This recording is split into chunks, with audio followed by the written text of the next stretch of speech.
നമസ്കാരം. പുതിയൊരു വീഡിയോയിലേക്ക് എല്ലാവർക്കും ഒരിക്കൽ കൂടി സ്വാഗതം. നാളെ ഒക്ടോബർ 4-ാം തീയതി നവരാത്രിയുടെ രണ്ടാമത്തെ ദിവസമായ വെള്ളിയാഴ്ചയോട് ചേർന്ന് വരുന്ന അതിശക്തിയാർന്ന മൂന്നാം പിറ ദർശനമാണ് നാളെ.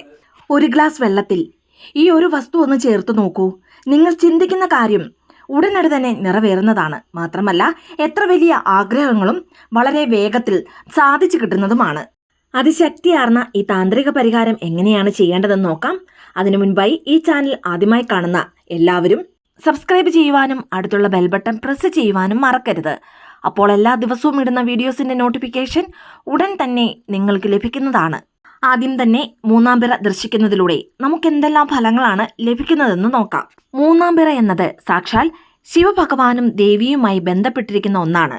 അതുപോലെ തന്നെ ജ്യോതിഷപരമായി നോക്കിയാൽ ചന്ദ്രഭഗവാൻ മനസ്സിന്റെ കാരകനാണ്. ഒരു വ്യക്തിക്ക് നല്ല തെളിഞ്ഞ മനസ്സുണ്ടെങ്കിൽ മാത്രമേ ഏത് കാര്യത്തിലും ചിന്തിച്ച് നല്ല തീരുമാനങ്ങൾ എടുക്കുവാൻ അയാൾക്ക് സാധിക്കുകയുള്ളൂ. ഇങ്ങനെ നമുക്ക് തെളിഞ്ഞ മനസ്സുണ്ടാകണമെങ്കിൽ അതിന് ചന്ദ്രഭഗവാന്റെ അനുഗ്രഹം നമുക്ക് കൂടിയേ തീരൂ. മൂന്നാം പിറ ദർശിക്കുന്നതിലൂടെ നമ്മുടെ മുൻജന്മ പാപങ്ങൾ പൂർണ്ണമായും ഇല്ലാതാകുന്നതാണ്. ഓരോ മാസത്തിലെയും അമാവാസിക്ക് ശേഷം വരുന്ന മൂന്നാമത്തെ ദിവസമാണ് ചന്ദ്രദർശനം അഥവാ മൂന്നാം പിറ. ഇനി പഞ്ചാംഗ പ്രകാരം നാളെ മൂന്നാം പിറ ദർശിക്കുവാൻ സാധിക്കുന്ന ആ ഒരു സമയം എപ്പോഴാണെന്ന് നോക്കാം. നാളെ സന്ധ്യയ്ക്ക് 6:03 മുതൽ 6:43 വരെയുള്ള സമയത്തിനുള്ളിലാണ് മൂന്നാം പിറ നമുക്ക് ദർശിക്കുവാൻ സാധിക്കുന്നത്. മൂന്നാം പിറയെ ദൈവീക പിറ എന്നാണ് പറയാറ്.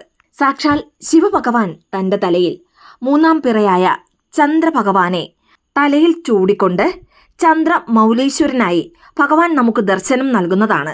അതുകൊണ്ട് തന്നെ ചന്ദ്രദർശനം അഥവാ മൂന്നാം പിറ ദർശിക്കുന്നതിലൂടെ സാക്ഷാൽ ശിവഭഗവാനെ ദർശനം ചെയ്ത പുണ്യം ആ ഫലം നമുക്ക് ലഭിക്കുന്നതാണ്. അതുകൊണ്ട് തന്നെ മൂന്നാം പിറ ദർശിക്കുമ്പോൾ കഴിയുന്നത്ര തവണ ഓം ചന്ദ്രമൗലീശ്വരായ നമഃ എന്ന മന്ത്രം ജപിച്ചുകൊണ്ടേയിരിക്കുക. മൂന്നാം പിറ ദർശിച്ച് ഈ രീതിയിൽ ഭഗവാനെ പ്രാർത്ഥിക്കുന്നതിലൂടെ ജീവിതത്തിലെ കഷ്ടപ്പാടുകളും വേദനകളും സാമ്പത്തിക പ്രശ്നങ്ങളും മാറി ജീവിതത്തിൽ സന്തോഷവും മനസമാധാനവും ലഭിക്കുന്നതാണ്. മാത്രമല്ല മനസ്സിലുണ്ടാകുന്ന എന്തെന്നില്ലാത്ത ഭയവും ആശങ്കയും ഉത്കണ്ഠയും മാറി മനോധൈര്യം വർദ്ധിക്കുകയും നല്ല തെളിഞ്ഞ മനസ്സുണ്ടാകുന്നതുമാണ്. അതുകൊണ്ട് തന്നെ എത്ര വലിയ പരിഹരിക്കാനാവാത്ത പ്രശ്നങ്ങൾ ഉണ്ടായാലും പകച്ചു നിൽക്കാതെ ഭയത്തോടുകൂടി അതിനെ കാണാതെ ആ പ്രശ്നത്തിനെ മറികടക്കുവാനുള്ള മാർഗം ഭഗവാൻ തന്നെ നമുക്ക് കാട്ടിത്തരുന്നതാണ്. അല്ലെങ്കിൽ നമ്മൾ തന്നെ നമ്മുടെ പ്രശ്നത്തിന് പരിഹാരം കണ്ടെത്തുന്നതാണ്. അതിനുള്ള മനോധൈര്യം ഭഗവാൻ നമുക്ക് നൽകുന്നതാണ്.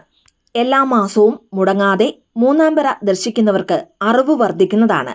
മാത്രമല്ല ഓർമ്മശക്തി വർദ്ധിക്കുകയും നിങ്ങൾ എന്താണോ ആഗ്രഹിച്ച് മൂന്നാം പിറ ദർശിക്കുന്നത് അതുപോലെ തന്നെ ഭഗവാൻ സാധിച്ചു തരുന്നതുമാണ്. ഇനി കടബാധ്യത മൂലം വിഷമിക്കുന്നവർ മൂന്നാം പിറ ദർശിക്കുന്നതിലൂടെ ആ കടങ്ങൾ മുഴുവനായും വീട്ടാനുള്ള ഒരു മാർഗം നിങ്ങൾക്ക് മുൻപിൽ ഭഗവാൻ കാട്ടിത്തരുന്നതാണ്. മാത്രമല്ല നിങ്ങളുടെ സമ്പൽ സമൃദ്ധി വർദ്ധിക്കുകയും നിങ്ങളുടെ ജീവിതത്തിൽ സന്തോഷം നിറയുന്നതുമാണ്. ഇനി അതിരാവിലെയുള്ള ആ ഒരു സമയത്തിന് ബ്രഹ്മമുഹൂർത്തം എന്നാണ് പറയാറ്. സന്ധ്യാസമയത്ത് വിഷ്ണു മുഹൂർത്തം എന്നുമാണ് പറയാറ്. അതുകൊണ്ട് തന്നെ ഈ ഒരു സമയത്ത് വീട്ടിൽ വിളക്ക് കൊളുത്തി ചന്ദ്രദർശനം നടത്തി വഴിപാട് ചെയ്തു പ്രാർത്ഥിച്ചാൽ സമ്പൽ സമൃദ്ധി വർദ്ധിക്കുന്നതാണ്. ഇനി വിവാഹിതരായവർ ദമ്പതി സമേതരായി ചന്ദ്രദർശനം നടത്തുന്നതിലൂടെ പരസ്പര സ്നേഹവും ഒത്തൊരുമയും വർദ്ധിക്കുന്നതാണ്. ഇനി കുടുംബസമേതം എല്ലാവരും ഒരുമിച്ച് ചന്ദ്രദർശനം നടത്തിയാൽ കുടുംബത്തിൽ പരസ്പര സ്നേഹം വർദ്ധിക്കുകയും ഒത്തൊരുമ വർദ്ധിക്കുന്നതുമാണ്. ഇനി പഠിക്കുന്ന കുട്ടികൾ ചന്ദ്രദർശനം നടത്തുന്നതിലൂടെ ബുദ്ധിശക്തിയും ഓർമ്മയും വർദ്ധിക്കുന്നതാണ്. മാത്രമല്ല പ്രായമായവർ പിറ ദർശിക്കുന്നതിലൂടെ അവരുടെ രോഗങ്ങൾ മാറി ആരോഗ്യമുണ്ടാകുകയും ദീർഘായുസ് വർദ്ധിക്കുന്നതുമാണ്. ഇനി വിവാഹം നടക്കാത്ത പെൺകുട്ടികളും ആൺകുട്ടികളും മൂന്നാം പിറ ദർശിക്കുന്നതിലൂടെ വളരെ പെട്ടെന്നവർക്ക് മംഗല്യഭാഗ്യം ഉണ്ടാകുന്നതാണ്. ഇനി സന്താനമില്ലാതെ വിഷമിക്കുന്ന ഭാര്യയും ഭർത്താവും ഒരുമിച്ച് തന്നെ മൂന്നാം പിറ ദർശിച്ച് മനസ്സുരുകി പ്രാർത്ഥിച്ചാൽ തീർച്ചയായും നിങ്ങൾക്ക് സന്താന ഭാഗ്യം ഉണ്ടാകുന്നതാണ്. ഇങ്ങനെ മൂന്നാം പിറ ദർശിക്കുന്നതിലൂടെ ഒട്ടനേകം ഫലങ്ങളാണ് നമുക്ക് വന്നു ചേരുന്നത്. അതുകൊണ്ട് തന്നെ നാളത്തെ ഈ ഒരു അവസരം ആരും തന്നെ പാഴാക്കരുത്. ഇനി നാളെ വെള്ളിയാഴ്ചയോട് ചേർന്ന് വരുന്ന മൂന്നാം പിറ ആയതുകൊണ്ട് തന്നെ ശിവഭഗവാന്റെയും ചന്ദ്രഭഗവാന്റെയും അനുഗ്രഹത്തോടൊപ്പം ശുക്രഭഗവാന്റെ അനുഗ്രഹവും നമുക്ക് ലഭിക്കുന്നതാണ്. മാത്രമല്ല നവരാത്രി ദിവസം കൂടി ആയതുകൊണ്ട് തന്നെ ഈ ദിവസത്തിൽ നമ്മൾ ചെയ്യുന്ന വളരെ ചെറിയ പ്രാർത്ഥനകൾക്ക് പോലും പെട്ടെന്ന് ഫലം ഉണ്ടാകുന്നതാണ്. വെള്ളിയാഴ്ച ആയതുകൊണ്ട് തന്നെ നാളെ ശുക്രഭഗവാനെ വഴിപാട് ചെയ്ത് പ്രാർത്ഥിക്കുന്നതിലൂടെ നിങ്ങളുടെ ജീവിതത്തിൽ ശുക്രദോഷമുണ്ടെങ്കിൽ അത് പൂർണ്ണമായും മാറിക്കിട്ടുന്നതാണ്. ഇനി ഇതിനെല്ലാം ഉപരി നാളെ വെള്ളിയാഴ്ച ആയതുകൊണ്ട് തന്നെ ലക്ഷ്മി ദേവിയുടെ അനുഗ്രഹവും നമുക്ക് ലഭിക്കുന്നതാണ്. അതുകൊണ്ട് തന്നെ നാളത്തെ ഈ അത്യപൂർവ ദിവസം ആരും തന്നെ പാഴാക്കരുത്. ഇനി നാളെ മൂന്നാം പിറ ദിവസം ഈ ഒരു പരിഹാരം എങ്ങനെയാണ് ചെയ്യേണ്ടതെന്ന് നോക്കാം. ആദ്യം പറഞ്ഞതുപോലെ തന്നെ നാളെ സന്ധ്യയ്ക്ക് 6:03 മുതൽ 6:43 ഈ ഒരു പരിഹാരം ചെയ്യാവുന്നതാണ്. ഇനി ഒഴിവാക്കാനാവാത്ത സാഹചര്യത്താൽ ഈ ഒരു സമയം പ്രയോജനപ്പെടുത്തുവാൻ സാധിക്കാത്തവർക്ക് നാളെ വൈകിട്ട് 6 മണി മുതൽ രാത്രി 12 മണിക്കുള്ളിൽ ഈ ഒരു പരിഹാരം ചെയ്യാവുന്നതാണ്. ഇനി ഈ ഒരു പരിഹാരം ചെയ്യുവാൻ യാതൊരു വിധത്തിലുള്ള റൂൾസ് ആൻഡ് റെഗുലേഷൻസും ഇല്ല. അതായത് കുളിച്ചതിന് ശേഷം മാത്രമേ ഈ ഒരു പരിഹാരം ചെയ്യുവാൻ പാടുള്ളൂ എന്നില്ല. നോൺ വെജ് കഴിച്ചാലും സ്ത്രീകൾക്ക് പീരിയഡ്സ് ആയിരുന്നാലും ഇനി പുലവാലായ്മയുള്ളവർക്കും ഈ പരിഹാരം ചെയ്യാവുന്നതാണ്.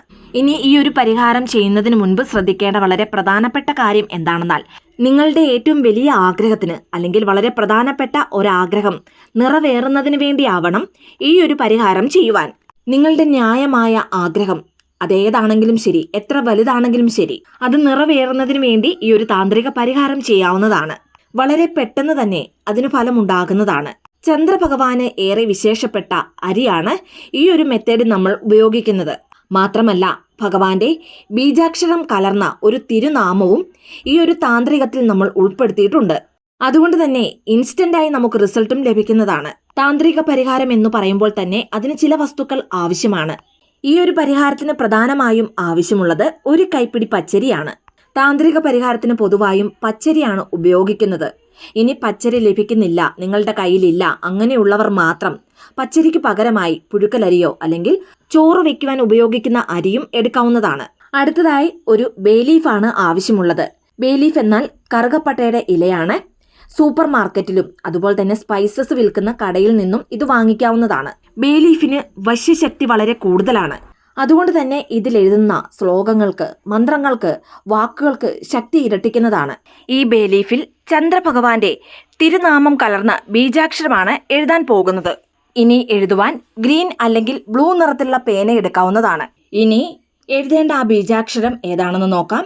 ഓം ക്ലീം ചന്ദ്രദേവായ നമഃ. ഓം ക്ലീം ചന്ദ്രദേവായ നമഃ. ഓം ക്ലീം ചന്ദ്രദേവായ നമഃ. ഇതാണ് ചന്ദ്രഭഗവാന്റെ ബീജാക്ഷരം കലർന്ന തിരുനാമം. ബേ ലീഫിൽ ഈ തിരുനാമം ഒരേ ഒരു തവണ മാത്രം എഴുതിയാൽ മതിയാകും. അതിനുശേഷം നിങ്ങളുടെ ആഗ്രഹം ഒരു വാക്കിൽ, മാക്സിമം 3 വാക്കിൽ തിരുനാമത്തിന് താഴെയായി എഴുതുക. ഇപ്പോൾ പ്രധാനമായും കടബാധ്യത ഉള്ളവരും അല്ലെങ്കിൽ പണയത്തിലുള്ള സ്വർണം തിരികെ എടുക്കണമെന്ന് ആഗ്രഹിക്കുന്നവരും അങ്ങനെ പണം സംബന്ധമായ ഏത് തരത്തിലുള്ള പ്രശ്നങ്ങൾ ഉള്ളവരും നിങ്ങൾക്ക് എത്ര തുകയാണോ വേണ്ടത് നിങ്ങളുടെ പ്രശ്നങ്ങൾ തീർക്കുവാൻ, ആ ടോട്ടൽ തുക ഇതിൽ എഴുതാവുന്നതാണ്. ഉദാഹരണത്തിന് ഞാനിവിടെ 5 ലക്ഷം രൂപ എന്ന് എഴുതിയിട്ടുണ്ട്. നിങ്ങൾക്ക് എത്ര പണമാണോ വേണ്ടത് അത് എഴുതാവുന്നതാണ്. ഇനി വിവാഹ തടസ്സങ്ങൾ ഉള്ളവർ വിവാഹം എന്നെഴുതാവുന്നതാണ്. ഇനി സ്വന്തമായി വീട് അല്ലെങ്കിൽ ഭൂമി വാങ്ങണമെന്ന് ആഗ്രഹിക്കുന്നവർ സ്വന്തം വീട് എന്നെഴുതാവുന്നതാണ്. ഇനി സ്വന്തമായി ഒരു ജോലിയാണ് ആവശ്യമെങ്കിൽ നല്ല ജോലി എന്നെഴുതാവുന്നതാണ്. ഇനി ഒരു കുഞ്ഞിന് വേണ്ടി കാത്തിരിക്കുന്നവർ സന്താന ഭാഗ്യം എന്നെഴുതാവുന്നതാണ്. അങ്ങനെ നിങ്ങളുടെ ആഗ്രഹം എന്താണോ അതിനനുസരിച്ച് ബേ ലീഫിൽ നിങ്ങൾക്ക് എഴുതാവുന്നതാണ്. എഴുതി തീർന്നതിന് ശേഷം ഒരു ഗ്ലാസ് നിറയെ നല്ല ശുദ്ധമായ ജലം എടുക്കുക. ചില്ലു ഗ്ലാസ് എടുക്കുന്നതായിരിക്കും ഏറ്റവും നല്ലത്. ഗ്ലാസ്സിൽ വെള്ളം എടുത്തതിന് ശേഷം ഒരു കൈപ്പിടി പച്ചരി ഈ ഗ്ലാസ്സിലെ വെള്ളത്തിലേക്ക് ഇടുക. അതിനുശേഷം നിങ്ങൾ എഴുതി വെച്ചിരിക്കുന്ന ആ ബേ ലീഫും ആ ഗ്ലാസ്സിലെ വെള്ളത്തിലേക്ക് ഇടുക.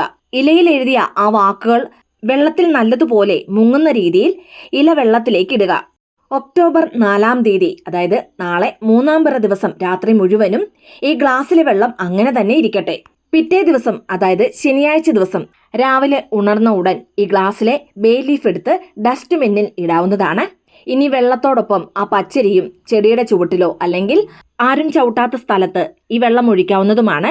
അപ്പോൾ ഉറുമ്പുകളും ചെറുപ്രാണികളും ഈ അരി ഭക്ഷണമാക്കുന്നതാണ്. ബേ ലീഫിൽ എഴുതിയ ഉടനെ ആ ഇല വെള്ളത്തിലേക്ക് ഇടുമ്പോൾ നിങ്ങൾ എഴുതിയ വാക്കുകൾ ചിലപ്പോൾ മാഞ്ഞു പോകുവാൻ സാധ്യതയുണ്ട്. അങ്ങനെയെങ്കിൽ വിഷമിക്കേണ്ട ആവശ്യമില്ല. വെള്ളത്തിന് ഗ്രഹിക്കുവാനുള്ള ശക്തി അല്ലെങ്കിൽ ഊർജം വളരെ കൂടുതലാണ്. അതുകൊണ്ട് തന്നെ നിങ്ങൾ എന്താണോ ആ ഇലയിൽ എഴുതിയത് അത് 100% നടക്കുന്നതാണ്. ഈ പറഞ്ഞ രീതിയിൽ തന്നെ നാളെ മൂന്നാം പിറ ദിവസം ഈ ഒരു മെത്തേഡ് ഒന്ന് ഫോളോ ചെയ്ത് നോക്കൂ. മിന്നൽ വേഗത്തിൽ ഫലമുണ്ടാകുന്നതാണ്. വീഡിയോ ഇഷ്ടമായ ലൈക്ക് ചെയ്യാനും മറ്റുള്ളവരിലേക്ക് ഈ വീഡിയോ ഷെയർ ചെയ്ത് കൊടുക്കാനും മറക്കരുത്. ഇതുപോലെയുള്ള വീഡിയോസിനായിട്ട് ചാനലൊന്ന് സബ്സ്ക്രൈബ് ചെയ്യുവാനും മറന്നു പോകരുത്. വീണ്ടും നല്ലൊരു വീഡിയോ ആയിട്ട് വരുന്നിടം വരെ നന്ദി, നമസ്കാരം.